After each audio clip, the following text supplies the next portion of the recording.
My name's Bill Fulton. I work for the Spencer Company, and I'm the fleet manager. Basically, my main role is just to maintain all the equipment, the vehicles, the mowers, all the equipment for the company.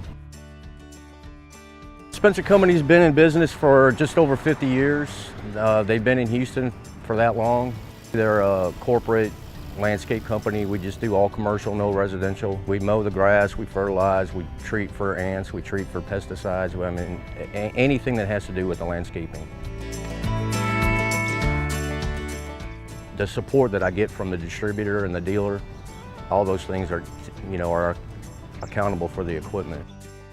When I look at Bobcat, everything on it is simple.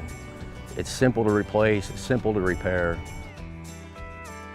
So the units that we use are the Predator Pros, the 72-inch. The units are fast, they mow good. The guys like them, all the guys like them. If they bring a machine in the evening, it doesn't take a long time to fix it and get it back out for the next day.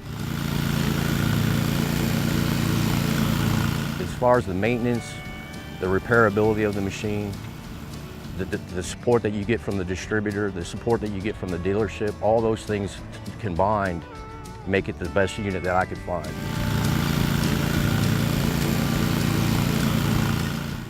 When it breaks, that's when you have to take into account how long does it take to repair, how much does it cost to repair. The Bobcat parts are less expensive than most of the other brand parts. So that, every machine's going to break down. Bobcat has done a lot for me for warranty over the last 3 years. I've never had an issue. By choosing Bobcat, I think for us, it's choosing something that's smart to make our life easier, to make our work easier for us, so we could get more work done.